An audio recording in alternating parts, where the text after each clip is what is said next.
This is Lewis Hart, for Boxing Social in association with Empire Fight Store, Forged Irish Stout, at a football tournament, Dave Coldwell. But we can't not talk about yesterday. The first time, I suppose, in my lifetime, and since 1999, there is a man that lays claim to all the heavyweight belts. Oleksandr Usyk defeats Tyson Fury. Obviously, you was in Sky Studios, but sum up what we saw yesterday. Do you know what? Absolute buzzing from last night.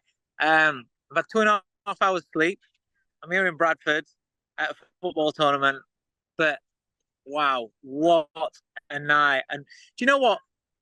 I've said it all along. It's the undisputed heavyweight championship of the world. The heavyweight division is the flagship for our sport. Everybody judges boxing on the heavyweight division. All eyes were on that last night, all around the world. Casuals, hardcore fans, people from within the industry. And those two fighters went out there and did our sport proud. They really delivered for the sport. It was such an important night. How many times have we had a big fight, a high-profile event, and there's been something that the fight's a stinker. They're worried about the loss rather than what's there to be gained, a shitty decision or something like that. Not last night. That was perfect. We got a great fight. Both fighters delivered, and the right man won on the night. Just a great advert for the sport, and I feel really good about the sport right now. Yeah, I was going to say, when you look at it round by round, how it's scored, obviously, probably would say most people would say early few rounds of Tyson Fury and looking well in control. No, but really, okay, I don't. Not no, mid rounds. I don't get this. Mid rounds, Fury without a doubt. But those early rounds, Usyk's making him work, and he's not landing. And Usyk's landing down to the body. If you don't score shots to the chest and the body, then fair enough. But you should be. Yeah. And so from the early rounds, where I thought Usyk controlled the early rounds, and then Fury came in the middle rounds, and then obviously that round was unbelievable. That's what I was going to get into. The way that Usyk turned it around from when Fury was getting in his rhythm. He had obviously, I think Usyk had a really strong round 8, and then obviously a ridiculously strong round 9. So testament to Usyk to be able to, when Fury was getting in his rhythm, turn the tide as he did. But this is Usyk's experience. If you look to Usyk's career, the first 6 rounds of a fight are often a little bit nip and tuck. He's often getting caught a little bit, and it's just very persistent at what he does. And his mentality is so strong that no matter what you're doing, even if you catch him with good shots, he sticks with what he's doing. And it's that mental pressure he puts on the fighters. And I know I'm hearing a lot of people saying, why didn't Fury take control of ring centre more and push him back? You're underplaying Usyk's front foot pressure. His feet are fantastic. His position of his feet, his lead hand, it pushes you back.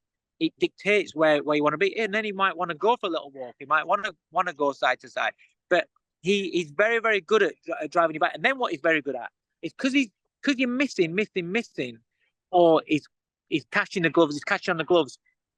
You start doubting your own punches, so then your punch rate drops. Yeah, it puts doubt into your mind, and it plays with your brain, and there's that much that's going off. It ties you up mentally. So in the second half of the fight, a lot of the times, that's where he tends to take over. Now, I always said about the weight, him heavyweight, I preferred him lighter than heavier, because that style's very, very hard to pull off in that division for 12 rounds at the top level. And you could see that he was struggling pace-wise towards the end of a fight, you know, but he still won the fight. He still clearly, for me, he clearly won the fight. Do you think the fight should have been stopped in round 9? So this is how I see it.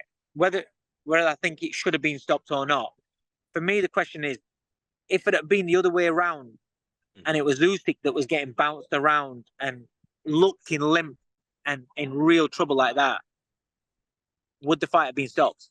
I believe it would have been, but it wasn't.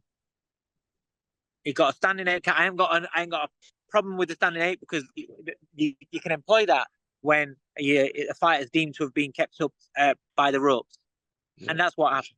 So it gave him the standing 8. But if he's not going to call it off, he's giving him the 8 count. I ain't got a problem with that. And then what kicks in is what we spoke about before. Tyson Fury goes down, but he gets up. Yeah, It gets yeah, and this was different.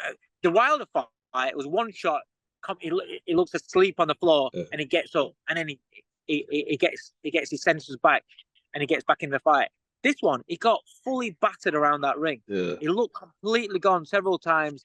Um, Body goes limp, legs are complete balance, everything, and you think there's no way back for this guy. And once again, he recovers, and then within after the break, he's got his legs back and his movements are sharp again. And you yeah. think, how does this man? He's built of different stuff. It Mm-hmm. really is, And this is what I'm saying about delivering for the sport. It could have just completely unraveled for him there, but he's got immense heart, immense determination. He likes to say it, but he is. He's a fighting man, and he brought that out in himself, once again. And when you're in that, don't forget the shock factor. He must have been absolutely shocked. He's been calling this guy a little middleweight Yeah, all along. I don't think he genuinely thought that Usyk could put a dent in him at all. And the first time he got caught with that overhand left, kind of saw the shock in his face. And then for that to happen in round 9, he must have gone back to the corner thinking, how is this happening? But he regained himself. And that's a credit to Fury. It really is. just out of interest, you're a trainer, and obviously you've worked in very, very high pressure environments in the corner. I see a lot of things on social media recent, obviously since the fight, of a lot of critics for Fury's corner, too many voices in there. I suppose out of interest, do you think that's a fair critique when there can be too many voices in the corner at times, and perhaps Sugar Hill ain't the main voice? So I can't comment on last night because I didn't Yeah, hear the stuff that was going on in the corner. So I can't comment on that. So don't take this as me digging out this corner because I'm not. But my own opinion is that there should be one voice, one main voice. That's it. During the round while the fight is fighting, you can have discussions, not a problem. But you should, especially in a crisis, I believe for me, you need to calm the fighter down, keep it calm, nice and you want to get that air of panic taken out. And if there's loads of voices, again, I didn't see last night, so I'm not. If this isn't about them of course. in general, I've seen before where there's loads of voices, the guy's dazed, confused, thinking what the fuck's happening, and if there's all these voices going off around, confusing the situation more, you're bringing the heart rate up more. You're instilling that little bit of panic. And so for me, I'd rather a calm corner and one voice. And then sometimes when you get up, maybe somebody just leans over and just a bullet point, a reminder or something, maybe. But yeah, too many voices for me. I've seen so many times where it can be detrimental. But like I said, I can't comment on last night until I watch it back and I hear what was said and how it was. But listen, they were experienced men in there and they know the fighter, so it's what it is. I suppose when it does come to Oleksandr Usyk, who obviously he hasn't had a long heavyweight career, but for what he's done at heavyweight in such a short amount of time is incredible. But I suppose in the professional ranks, where you take into account what he's done at cruiserweight, and I suppose now at heavyweight, do you think that there is a claim for him to be one of the, I suppose, when it comes to a heavyweight, maybe the greatest of all time? Well, he's in that conversation. He doesn't put him out as the greatest, but he is one of the greatest, and he is definitely the best of our era.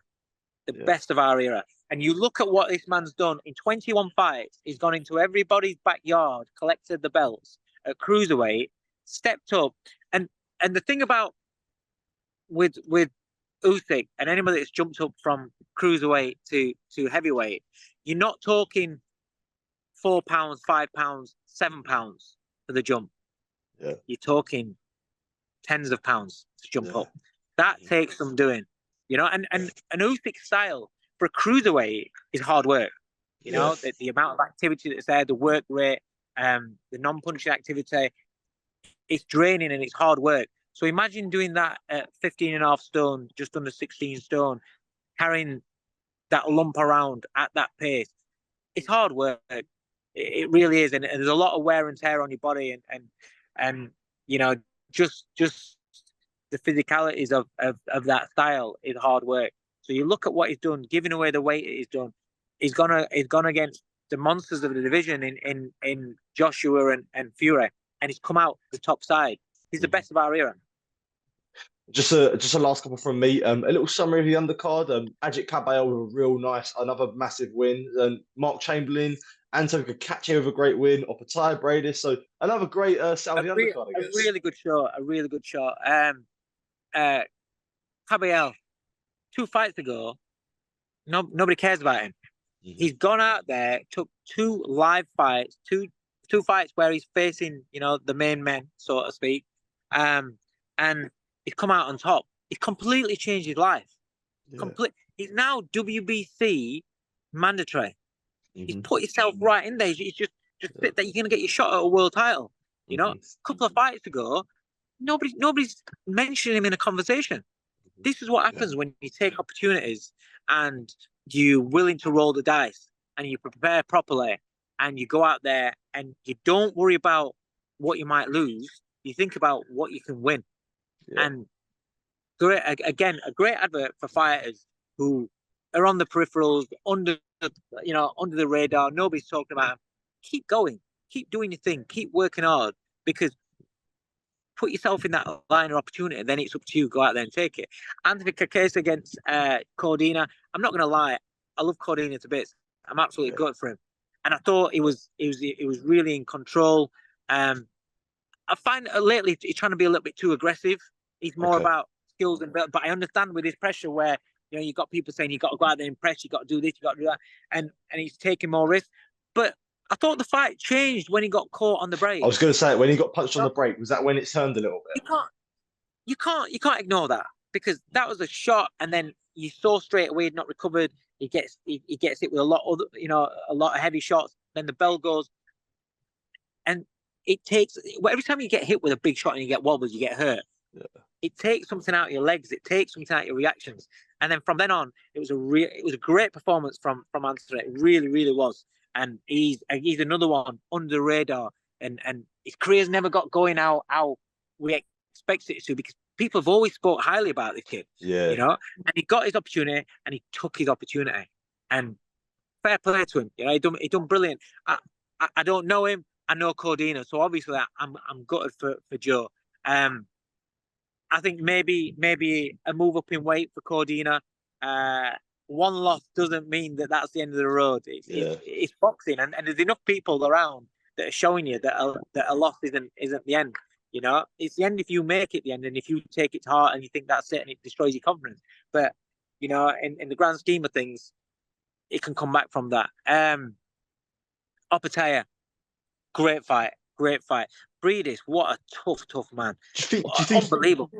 39 years old, and he comes back to do that at the end of the fight after taking him out of body shots he took as well. Yeah. Do you think Breidis might have started a little bit too late in that fight, or maybe Again, could have got something? You've got to think about what Opataya was doing. He didn't allow him to start. He didn't allow him to start. He dictated straight away. This is the class of Opataya, and the other thing is he's a little bit predictable in his attacks because everything's hard. When he goes, he's going to go, and you can get used to the timing of the power punches and that sting. There's no tap. When he goes to work, there's no disguises on his power shots. So Brady could ride him or take him a little bit better than if he'd have been hit unexpectedly. Do you know what I mean? But he come back really, really strong, and it was a hard fight for Opataya. A good learning fight for him again. Definitely, for sure. I suppose just before we do end this off, away from this stuff, I see Ellis Price has got a fight date locked in. Yes, mate, this kid's so talented, talented. Going on the radar, he's so talented, mate. He's a different fighter to his brother. Talented. He can fight on the inside, fight on the outside, mate. He's good. I gotta go because my son's I was gonna say, I'll let you go, Dave. Enjoy the tournament. Although I do appreciate you taking time, this mate. Top man, thank you for that, mate. Take care. Top man, see you in a bit.